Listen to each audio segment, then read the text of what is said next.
Hello, everyone.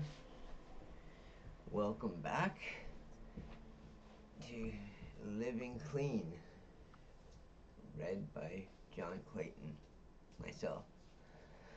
Uh, yeah, I'm a recovering drug addict and alcoholic. I've been clean since February 21st, 2021. And because it was such a long chapter, I didn't get all the way through the first chapter of the Living Clean book, which is this book right here. So we will finish off the chapter today. And if anything's resonating with you, or you want to leave a comment and tell me how you're doing, and please do. I'd love to hear from you. And if you're comfortable enough, maybe you can join my community and subscribe to my channel and hit like. Okay, here we go. Part 2 of Chapter 1. There is hope when we listen to others share their pain and how they get through it. We get a broader view. We see new tools in action, and we can learn to use their experience to go forward in our own lives. When we change our attitude or perspective, we can find a new sense of compassion and gratitude. Perhaps the most valuable lesson of all is empathy. However, empathy isn't a treatment plan, it's a way of life. When we can relate with one another and see each other's growth, we begin to believe in the possibility of our own recovery. Listening to other addicts share without judging them is the beginning of listening to our own heart without judgment or punishment. When we have compassion for ourselves, we give ourselves permission to be in the world, and that makes us much more useful to the world. Our ability to feel joy and gratitude can be a direct result of the suffering we have endured. Staying clean is not a guarantee that nothing bad will happen, but the principles in the steps teach us to live on life's terms and give us the courage, strength, and wisdom to stay clean no matter what. Excuse me, I'm a little parched. Okay, sorry about that. We are able to live lives of joy and purpose no matter what we have been through. Faith is what keeps us doing the footwork, even when we can't see the reason. One of the benefits of reaching out is finding that our most painful experiences can help someone else. When we say, "I've been through that and I stayed clean," we realize with gratitude that we have gotten to the other side of something we had learned, with something we had feared we could not get through. There is great satisfaction in being able not just to look back, but to reach back and help someone else across. Getting through hard times strengthens our faith. When we are grappling with issues that don't have easy answers, we experience our greatest growth, one member suggested. There are spiritual tourists and spiritual explorers. One plays it very safe, and the other will step right out there and try God out. We get more certain of that relationship as we go. As we mature in recovery, we learn to be comfortable with the hard questions rather than only feeling okay when we think we're settled, when we've settled them. Having all the answers makes it hard to be teachable. Often when we say we are looking for solutions, what we are really seeking is control over and over. We go looking for the answers, but there really aren't that many to find, and we don't need that many.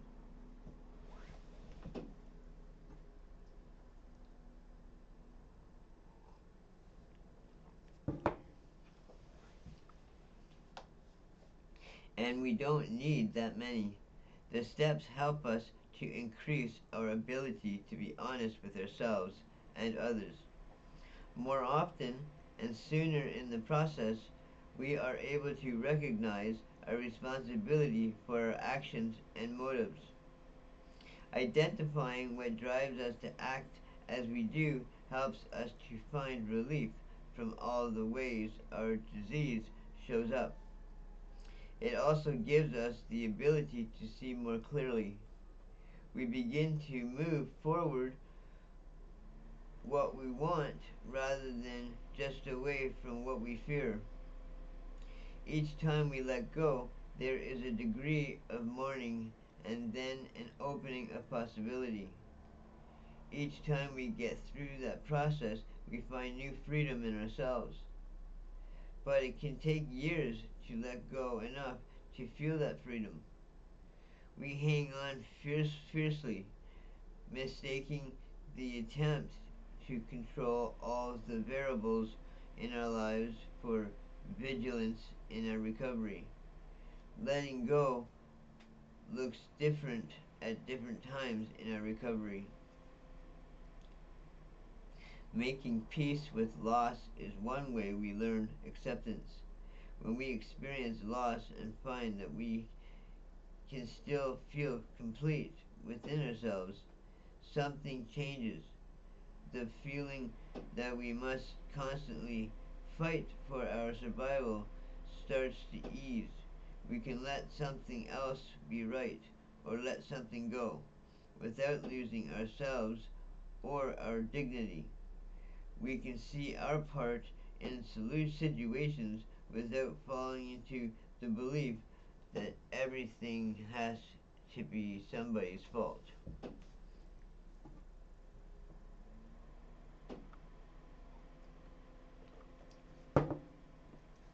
Man, I don't know why my mouth is so dry this morning. Often, a loss we are struggling to accept in the present helps us to deal with earlier losses that haunt us. Acceptance is not an all or nothing event, and it doesn't necessarily happen all at once. Like so many lessons in recovery, there are less painful ways to learn, but there are not always the ones that stay with us.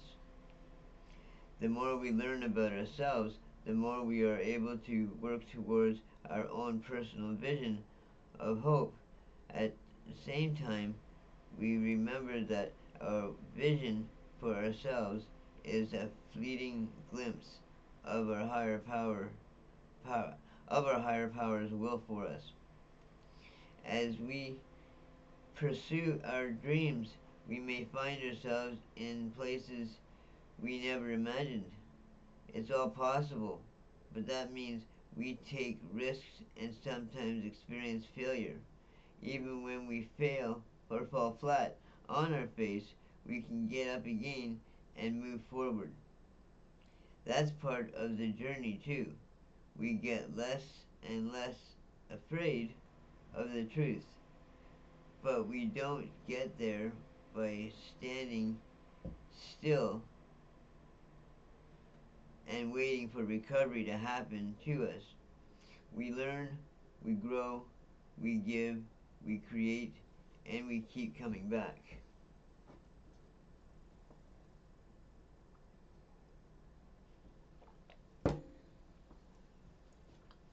A vision of hope. Learning about acceptance, love, and compassion helps us to accept ourselves without conditions. As our faith deepens, our understanding of what it means to act in good faith changes as well. We no longer use our disease or where we are in our recovery as an alibi for bad behavior. Our recovery is constantly enriched by what we learn. We make peace with ourselves, with all we have gained and lost, and learned, and become. We find gratitude for the events that bring us to the moment. The process is a power greater than ourselves. The reward for staying with it is feeling at peace with who we are. Self acceptance changes over time. We learn to live with our frailties and imperfections. We find that the defects we accept and forgive are more likely to be removed than those we fight against and try to control. We can mistake the obstacles in our path for a part of ourselves. Learning to direct our attention towards our assets and goals and away from the defects and obsessions is a new freedom. We start to believe that our positive attitudes are not part of a facade or a figment of our imagination. Our feelings don't frighten us like they used to, and they seem to pass more quickly. We know that we may not change our feelings right away, but we can change our behavior. Mood follows action. When we do the right thing, we can start to feel better.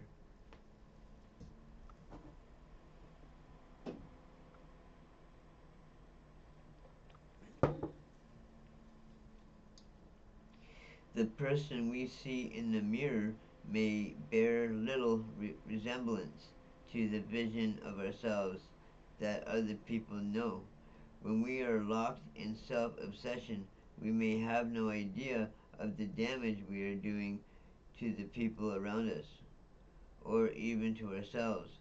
Similarly, when we reach out, we may not see the positive effects we have on our own spirits or the world around us.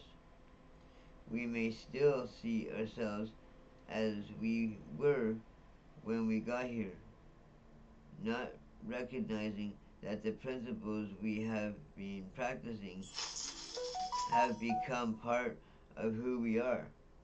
We trust our sponsors and friends to show us the changes we cannot see in ourselves. Caring Caring for our spiritual condition is like cleaning the house. If we want the benefit, the work must be ongoing. The better we do at keeping up with the daily routines, the less painful the big cleaning is when it comes, and the less often we have to undertake a major overhaul. We are responsible for our recovery, but that doesn't have to be an endless chore, a member shared. There was little, oh sorry, there was a time when I dreaded step work. It felt like punishment. Now I'm excited to work on my recovery because I know the steps are the road to freedom.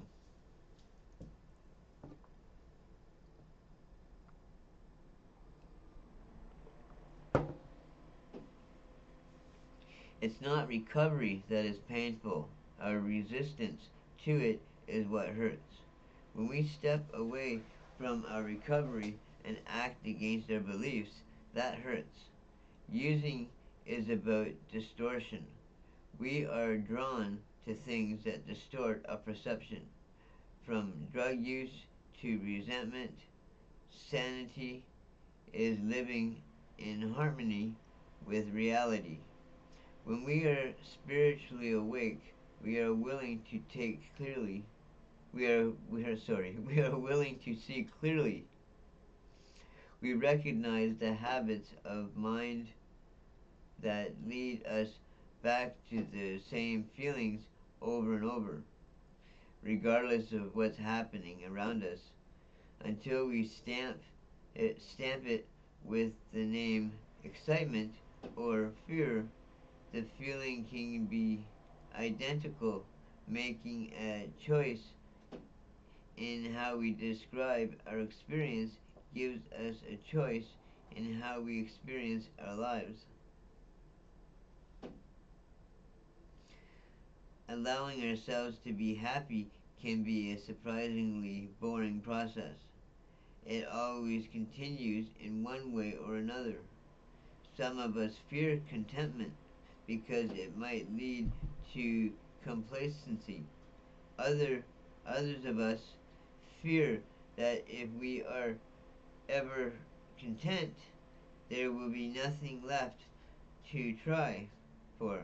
Learning what truly makes us happy can be hard, especially if our relationship to seeking pleasure was tangled with our most destructive behavior.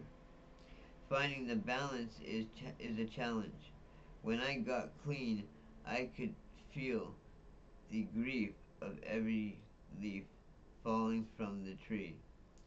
A member shared, I feel like a novice at finding joy. I thought I would have to let go of pleasure to be clean. What we learn about love in the rooms prepares us for other kinds of relationships. We may find love, create families, or be restored to the families we had left behind.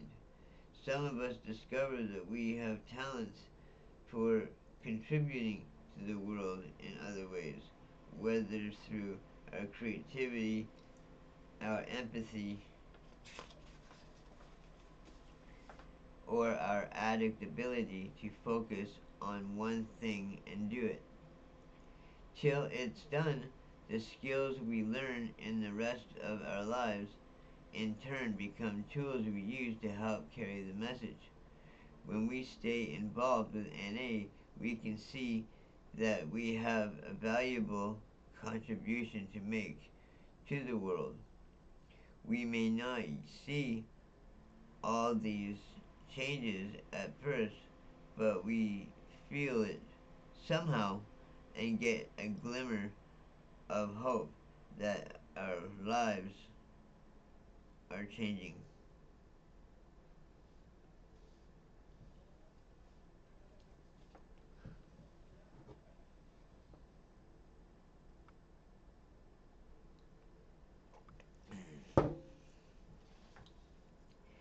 Desperation to passion. Once the process of cleaning up the wreckage begins, the ways that we need to grow may not be visible from the outside. We go from being totally impulsive to feeling like our decisions have to be permanent. Something has to drive us or draw us. We need purpose, or we start entertaining ourselves with obsession and compulsion. There is something about being stuck that feels hopeless and easily turns into complacency and indifference. It can feel wrong or embarrassing to be struggling to keep the light on in our own recovery when we think we are supposed to be carrying the message to others. The responsibility we feel to carry a message can serve as an excuse not to share the truth about our lives.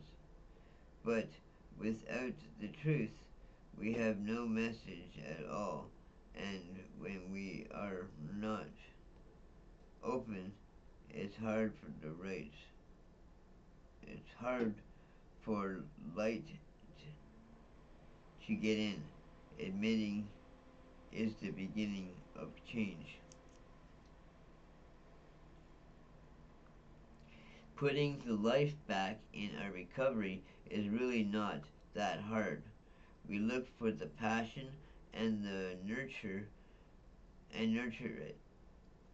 The hard part is finding the willingness to take action and pick up the phone or go to a meeting when we are feeling uninspired. There is magic and a healing grace in meetings, but we cannot see it when our attitude blinds us.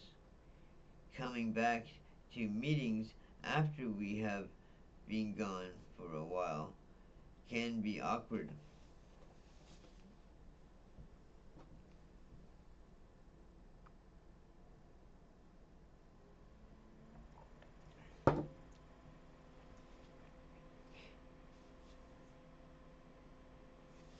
And difficult, or it can be like coming home.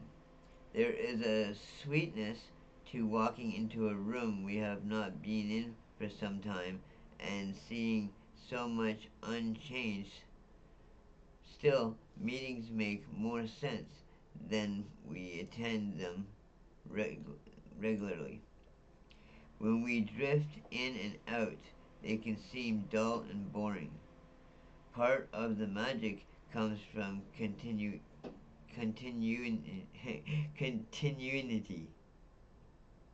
That's a hard word. Seeing each other grow and change, watching the miracle unfold in one another's lives. Occasionally, someone shares brilliant words. More often, the brilliance is in what we see, not what we hear. Passion is a lot like desperation. It is a motivating and energizing force that can propel us forward, but passion is rarely bestowed on us. It comes from within. The more we draw on our passion, the more of it we have. Making the shift from desperation to passion is a first step issue. Our journey is always just beginning, and our capacity and our need for spiritual growth is infinite. The same tools that brought us from the brink of death can continue to bring us miracles beyond measure when we learn to fuel our journey with the passion and excitement rather than rather than pain and desperation. There is a transition there is a transition that happens to each of us in the process of recovery, an an indefinable moment where we move from desperation to passion, where we had been motivated by the fear of greater pain. We start to see new opportunities for growth in our struggles and become willing to move forward out of hope rather than fear. This may not be our first spiritual awakening, but it is clearly an awakening of the spirit into new senses of possibility. Faith in the process means believing that we are moving in the right direction, even if it's not where we thought we would be going. We take on greater challenges.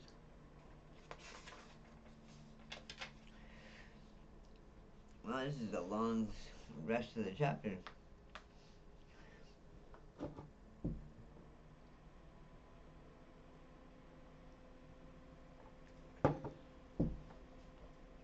We stand for principles we never had before. We tend we tend to our responsibilities even when they seem too heavy to bear. We learn that our higher power will help us to do what we cannot, but will not do for us what we cannot do for ourselves. It is surprising to find how much we actually can handle when we stop trying to control things we are powerless over. We learn where our power truly lies and how we can use that to make changes in ourselves and our world. We are a part of something today. But we are not just part of one thing. What we learn about unity in NA helps us to figure out how to be members of our families, members of our communities, members of a team at work or a play. We learn that we are never alone. We are here with one another and for one another. We trust that more and more as our experience grows, we can see that our actions have consequences for us and for the people around us. Denying this is a form of self obsession. We do matter and to we want to continue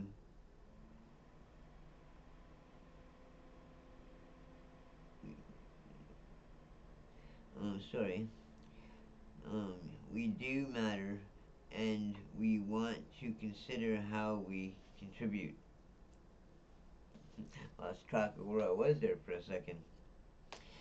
Okay, each time we surrender, we find once more that the desperation that drives us to our knees fuels the passion that carries us forward.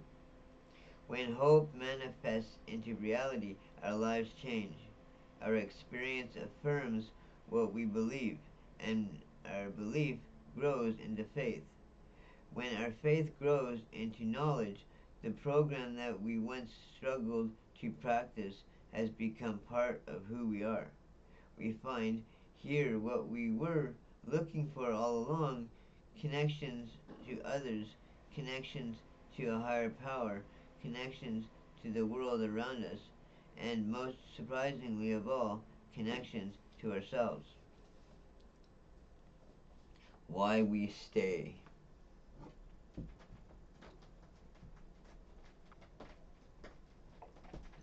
I stay because I feel so much better now that I am clean and sober. What is what is it that keeps us in NA after the initial desperation eases? Of course, there's the desire to help the newcomers. Our 12th step reminds us that this must always come first. But many of us, at some point in our recovery, have felt that perhaps that was all that was left in the rooms for us. Our commitment to help might have kept us coming back, but some of us were left with a snagging feeling that we hesitated to share. Is this really all there is? Our answer today is a resounding no. In our lives and in the lives of addicts around the world, we can see change, not only from the desperate, lonely people we were when we were here. We can see great changes in ourselves and in the way we relate to others from the first time we work the steps compared to our next pass and the next and our next. Our experience in NA service teaches us to interact with others in environments that are sometimes stressful and to remain loving and open even as we stand our ground. We learn when it's important to stand for principles after and when it's best to step aside in the name of unity, knowing that a loving God is ultimately in charge. We plan for the future, just for today, and let go of the outcome, even when we really want it. Living, loving, surviving loss, and celebrating success, we find that the tools of recovery that gave us our lives also help us to live with grace, integrity, and joy. As we practice principles, our understanding grows and deepens. There is no limit to the process. There is no limits to where our recovery can take us. No limits to how much better we can get. We, we short circuit our recovery when we keep a reservation in our second step by thinking that there are some parts of who we are that cannot be restored. When we accept the possibility that we can get infinitely better, that there is no end to what recovery has to offer, we begin to understand that spirituality is not just a way out, it is a way of life that will continue to bring us new gifts, new possibilities, and new awarenesses as long as we practice it. If we allow ourselves to be motivated not by fear of the past, but by hope for the future, we are as excited to move forward when life is good. We are able when we are struggling. We have found a way in to life, to freedom, to passion, to limitless growth. We are no longer trapped in a process driven by our own desperation. Something different happens as we move into a recovery motivated by passion, hope, and excitement. We are released. We are sorry. We are released into our own lives. We are freed from the feeling that we must consistently be on guard.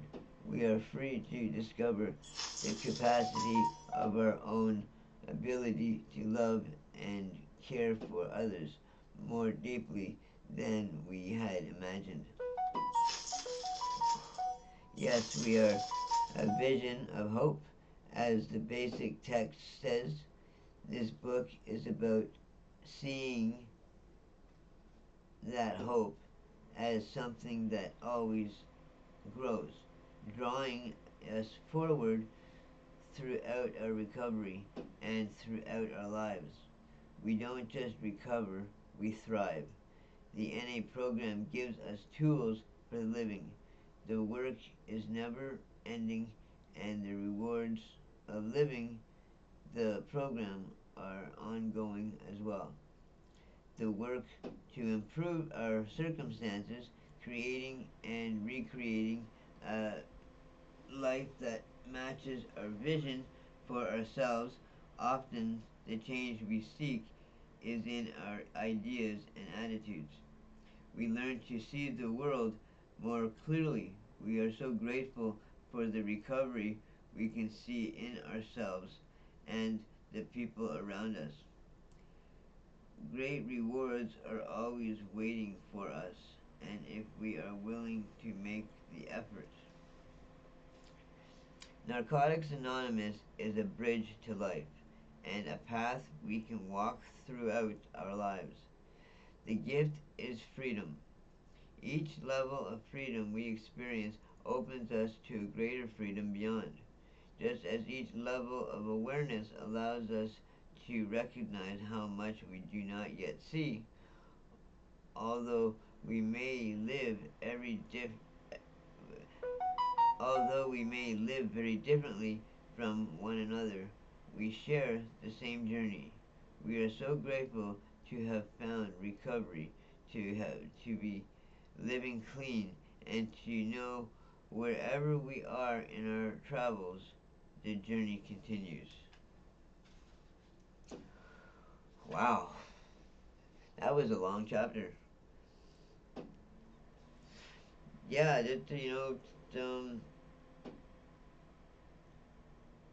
it's amazing how much I have so much gratitude today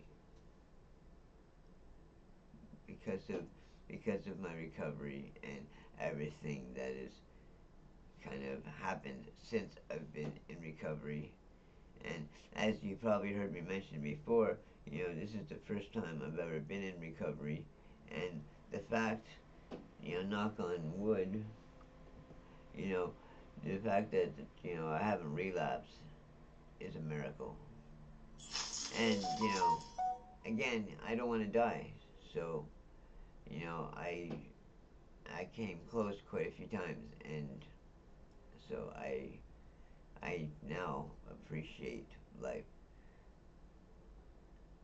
And yeah, okay, so I guess that's probably it for now. I've said so much, and I don't even know if some of you even stuck through my horrible reading.